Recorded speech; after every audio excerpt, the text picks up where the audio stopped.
Did I get your attention? All right, cool. So basketball has been a part of my life for quite some time now.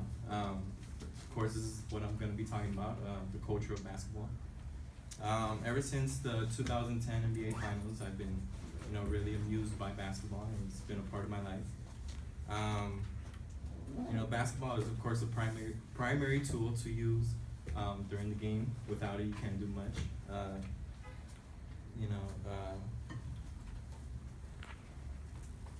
Basketball is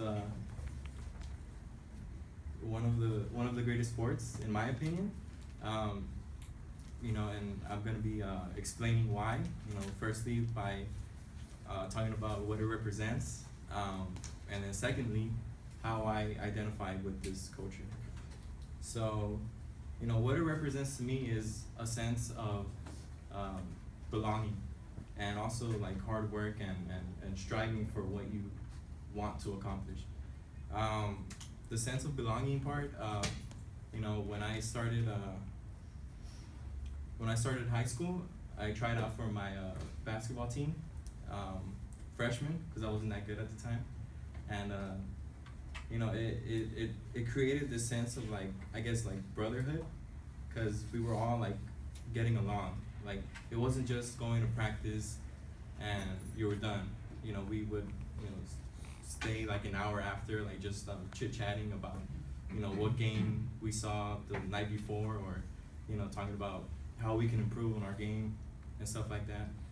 And it really made me feel like I was part of something bigger other than myself, So I feel like that really hit home with me, and it made me feel like I was a part of a family, and that's what a culture I think means. And it also, like I said, represents hard work. It one of my favorite players and players that I look up to is Kobe Bryant. His type of mentality, his type of drive to be the best player he can possibly be is something that I try to pattern myself like after him, and his what people refer to it like his mentality is the Mamba mentality. He's nicknamed the Black Mamba because he's a vicious like person when he's on the court. Like all he cares about is basketball. And so, his commitment to the game is what I found amusing, because I try to be just like that. Like every day working, like practicing on my dribbling, practicing on my shooting, whatever it was, like I try to be just like him. And yeah, so now that I talked about, work, like what it represents, I'm gonna talk about how I personally identify with this culture. And I've been playing this sport for 6 years. Like I said, ever since the 2010 NBA Finals. So we're in 2016, so that's 6 years. Ever since when I was smaller, like when I was 7, my dad forced me to play soccer, and it was alright, but it just didn't find I didn't find it amusing. I didn't really have a passion for it. So, it wasn't until then that I kind of just switched over basketball, and it became like a part of me. And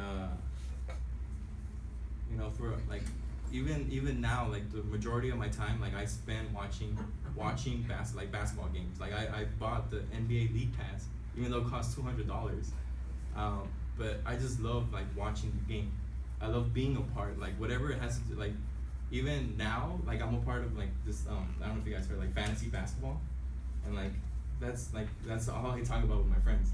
Like what players I should trade to make my team better, and stuff like that. So that's like it's kind of like taken over my life, and so yeah. Nevertheless, I've like I said, I've been watching ever since 2010. When one of my brothers and sisters, they ordered Wingstop, right? And I didn't know why. I was like, oh, like what's the special occasion or whatever? So they were like, oh, we're gonna watch the 2010 finals. And I'm like, what is that? It's basketball. So, you know, I sat down, I watched it, and like I quickly fell in love with it. Like watching Kobe, like try, even though like Game 7 like was probably like one of his worst games, but he like that didn't stop him. Like he wanted to keep going. He, you know, involved other teammates, and so that kind of motivated me to participate into like join that culture of basketball, and you know, and ball is life. That's it. Thank you.